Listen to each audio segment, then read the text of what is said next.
Beating Jamie Griffin in a game of Skate requires a strategic approach, considering he's a random trick generator in human form. The main strategy in beating Jamie is to make sure you win the Rochambeau, so that you can set all the tricks in the game on your terms. Jamie has won 5 out of 7 Rochambeaus, favoring paper 66.67% of the time, and has never thrown scissors. Griffin has used rock on the first throw 2 times, most recently against Seva, which required a rethrow, where Jamie revealed paper to secure a first turn. Chris Cole is the only skater to defeat Jamie's paper by throwing scissors, and Barton is the only other skater to beat Jamie in Rochambeau by matching his paper on the first throw, then sticking with paper on the second throw to cover Jamie's rock. Based on this small pool of data, Jamie 1 doesn't repeat his initial choice on a second throw, 2 he favors paper, and 3 he never throws scissors. So how do you guarantee a Rochambeau win against Jamie? One loophole that seems to get overlooked is PJ Ladd's ambiguous paper/scissor method, only once practiced in the Season 6 finals against Mike Moe, which would essentially keep you safe upon first throw. Or you could implement Mike Carroll's cheese strat of flipping the old bird to bypass all the Rochambeau bullshit. Realistically, since Jamie seems to avoid throwing scissors, Spencer Barton's strategy of throwing paper twice would probably be the most statistically safe bet to beat Griffin in Rochambeau. Once Rochambeau is secured, beating Jamie in the actual game requires whittling him down to letter E with carefully selected tricks. Jamie is 72.52% consistent on defense, and has a portfolio of 28 unique tricks defended under his belt. The first trick that comes out as a potential letter against Jamie is the frontside 360, which is the only trick Griffin has attempted more than twice with a defensive success rate of under 50%. Griffin's 360s in general have been under fire since finals night, where arguments are made about his liberal use of pivoting, but relying on trying to 360 Jamie to letter E could backfire if the refs are lenient on defense. A potential weakness in Jamie's defense can be said in one word: nollie.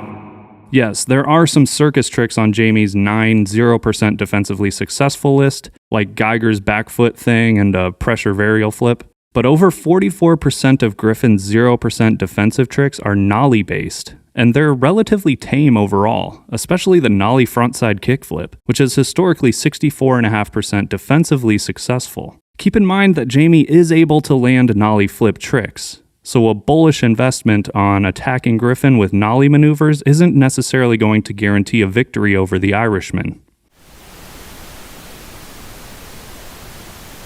Jamie has been on offense 71.7% of the time he's competed in 159 total turns from his 7 battles, meaning he's not familiar with defense, spending barely more than a quarter of his matches attempting tricks defensively. If I was someone like Zach Doling or even Luan Oliveira and had to skate against Jamie, I would try to use Jamie's inexperience of being on defense against him, setting mostly easy tricks on offense for as long as possible. Doling's strategy against Geiger, going through all the shoves, the straight 8, big spins, and the straight 16, to slowly pick apart his opponent, might be the best bet against Jamie. Johnny was constantly under pressure to defend while also getting fatigued over time from Zach's basics method.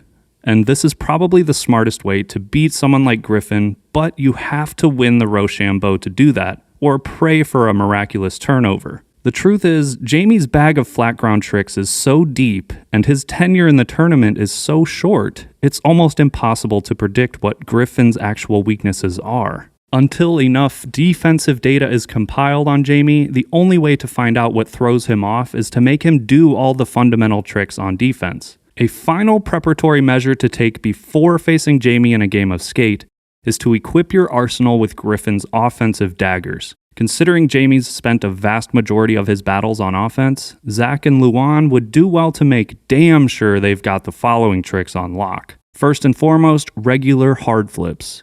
Jamie is 85.7% offensively consistent with this trick and has attempted it in all of his matches. Hard flips are less than 58% defensively successful, so practicing this trick to help beat the stacked odds of a defensive miss could just keep you alive a little bit longer in a duel against the Griffin. Even more important than hard flips are going to be the brutal tricks, led by none other than the double heel flip. Jamie is 7 for 7 with double heels, and Tyler Peterson is the only skater in tournament history to defend this trick. If tray double flip aficionados like Seva are tripping up on double heels, you know it's a trick that demands extra attention, so having it on standby is a must. Jamie is 5 for 5 on 5 shoves, a trick that is less than 21% defensively successful. Better make sure you've got 5 shoves ready to go if called upon. It's true the Merlin twist variations from Griffin can be a burden to deal with if he whips them out, but even more common and consistent from Jamie are bigger spins and pressure flips. Jamie is 4 for 4 on both bigger spins and pressure flips, and while pressure flips are relatively tame to defend at 61.5%, bigger spins are almost a guaranteed letter, with only 13.6% of skaters able to defend this trick. Seva is actually one of the 3 skaters who've ever been able to defend a bigger spin, along with Nick Tucker and Eric Costin, but Seva took a letter against Jamie on a bigger spin this time around, a reminder that it's a dangerous trick and should be approached with caution. So in summary, the best odds of beating Jamie would be to throw paper twice on the Rochambeau, run through the fundamentals on offense to tire him down, then steadily turn up the difficulty with Griffin's own daggers like the double heel, 5 shove, bigger spin, and pressure flip to reduce his options of attack in the event of a turnover.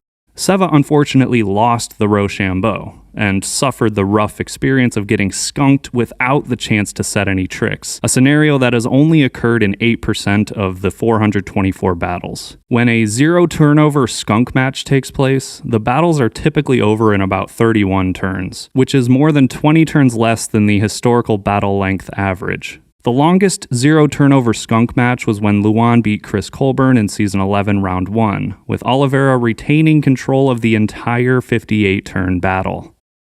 Jamie beating Seva in Round 1 is statistically a big deal, because A, this is Seva's first Round 1 loss since his Season 4 debut, and B, with Krutkov out of the tournament, not only is the season's second highest ELO-ranked skater no longer a factor to contend with, but Jamie's ELO score is currently 1523 after taking down a titan like Seva, giving Griffin the second highest ELO of all time, 20 points behind Seva's leading 1543 ELO, which he earned after beating Shane in the Season 10 finals. If Jamie wins another match this season, the numbers say he will become the most dangerous skater to enter the tournament's history, based on a combination of match difficulty, margin of victory, and match length. Apart from Jamie Foy, Braden Hoban might be the second worst flat ground skater who competes in the street contest circuit. Even looking at the match difficulty rates of Foy versus Braden shows that they're both needing some serious time away from the handrails and more hours invested in flicking their board in different stances if they want to bring excitement to a flat ground competition. I knew my prediction of Hoban beating Leo was in jeopardy when I saw Braden's atrocious nollie front 3-flip death blow teaser. Even more so when Romero said he beat Hoban almost 200 times in skate. He wins all of them. I think I've played him over like 200 times, and I've won like 2 or 3. We don't have a scoreboard, but I'm usually the one that beats him. Leo and Braden are in contention for the slowest flat ground skaters.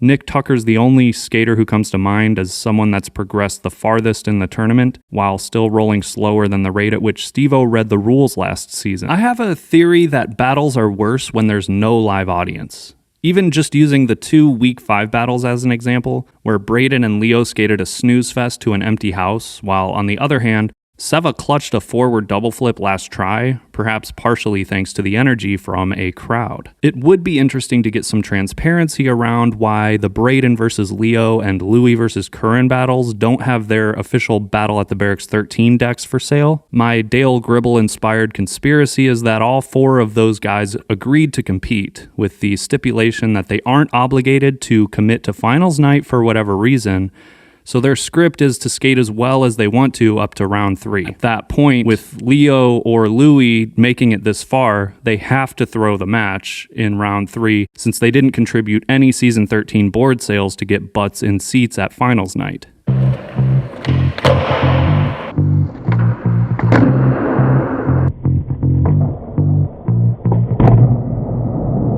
There's really not much to report on Braden and Leo's battle numbers-wise, other than it's the 16th easiest battle ever, with a historical offense and defensive consistency average of 84.4%. With Week 5 completed, 6 battles remain in Round 1 before all of Round 2 is set.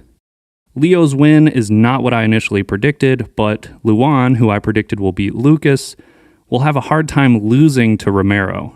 And with Oliveira essentially guaranteed a third-round appearance, him facing Zach or Jamie is a huge question mark. The latter of whom I did predict to lose in Round 1, making me 0 for 2 on Week 5 predictions. Similar to Luan, Peterson shouldn't have much to worry about facing Mason or Malto, and my initial predictions for the bottom right corner of the bracket remain the same, with Joslin making his way through rounds 1 and 2 to face Peterson. Andy Anderson versus Tori and TJ versus John are the final 2 battles on the left bracket, and my predictions also remain unchanged, with Tori progressing to face Holt, and John facing fellow Fight Night contender Levi.